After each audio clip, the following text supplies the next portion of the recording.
Pierre-André. Il enfile des chaussettes de la même couleur. Son jean est parfaitement repassé. Chemise également. Veste bleue simple, mais qui de suite donne un look habillé. Il se regarde dans le miroir. Observe sa dentition, recoiffe ses sourcils broussailleux.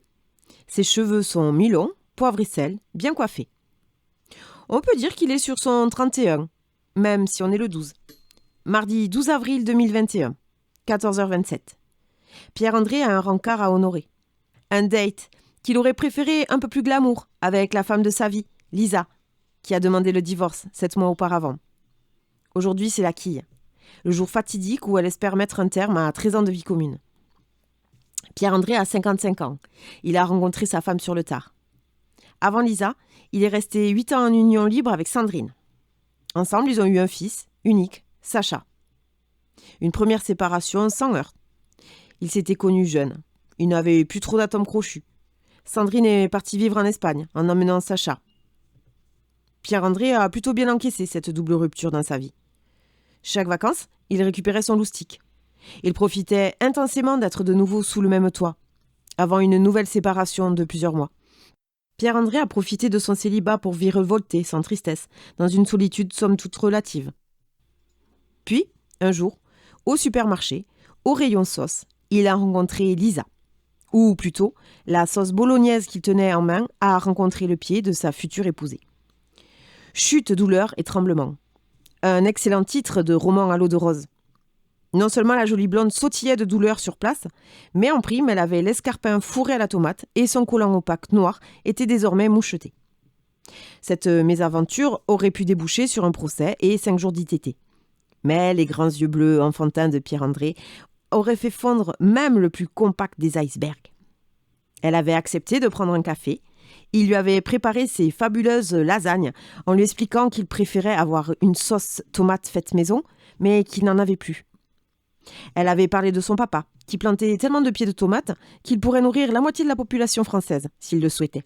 « Présentez-moi votre papa, je le prends immédiatement comme fournisseur. En même temps, j'en profiterai pour lui demander votre main. » Elle avait ri. Il la faisait beaucoup rire à cette époque-là. Pierre-André bossait comme commercial dans une boîte d'aménagement de bureaux. Il avait du bagou, il était joyeux. Ils se fréquentèrent 1 an avant qu'il demande pour de vrai la main et l'intégralité du reste de sa personne à son beau-père. Il s'était installé chez Lisa pour des raisons d'espace et de commodité de transport. Il avait su trouver sa place dans cet appartement où la jeune femme, de 10 ans sa cadette, vivait depuis de nombreuses années. Elle aussi avait connu une première séparation. Une histoire qui avait duré 5 ans. Le gars était parti pour voir ailleurs si l'herbe était plus verte. À 28 ans, Lisa avait fréquenté quelques gars, mais rien de sérieux. Elle n'avait pas d'enfant. La cohabitation avec Sacha avait été un peu compliquée au départ. Le jeune garçon n'appréciant pas forcément de devoir partager son père avec une étrangère. Au fil du temps, chacun avait apprivoisé l'autre, au grand bonheur de Pierre-André. Puis, la boîte de ce dernier avait fermé. La conjoncture économique, comme on dit. Il avait mal accusé le coup de se retrouver au chômage. Passé 50 ans, c'est un peu comme être un lépreux quand tu te pointes au Pôle emploi ou aux entretiens d'embauche. L'espérance de vie en bonne santé est proche de 65 ans pour les hommes. Il lui restait donc techniquement encore 15 ans de bons et loyaux services. C'est quoi cet élitisme de pacotille ? Il pensait à sa retraite aussi. Normalement, il pouvait la prendre à 62 ans. Cela lui octroyait 3 ans de plénitude zen pour en profiter. Après, son corps partirait en sucette et il aurait des troubles de la vue et de la prostate. Tant pis. Bref. Lassé de se faire rembarrer de toutes parts, il avait commencé à moins faire rire sa dulcinée. Lisa, quant à elle, s'épanouissait dans son travail de libraire. Elle chantonnait matin, midi et soir. Si dans un premier temps, elle avait été super empathique avec son vieux bougon, elle commençait désormais à pâtir légèrement de sa mauvaise humeur récurrente. Alors, elle avait fait des tentatives pour l'aider à refaire son CV, pour chercher de nouvelles pistes de job. Elle lui proposait des sorties en ville. Tantôt conciliante, tantôt fermée comme une huître, Pierre-André avait fini par ne plus rien vouloir recevoir de sa part. Il était devenu asocial. « Marre qu'on me demande où j'en suis de mes recherches de boulot, merde !» disait-il très agacé de cette focalisation sur son inactivité. Ses plans de reconversion s'écroulaient à tour de bras, comme un fragile château de cartes. Leur mariage s'effrita donc, à force de bourrasques et de mauvaise humeur permanente. Lisa, lui reprochant de ne plus être du tout l'homme qu'elle avait rencontré et admiré, décida donc de le quitter. Elle prit une avocate, Elle ferma toute possibilité de réconciliation. Quand c'est trop pico coco.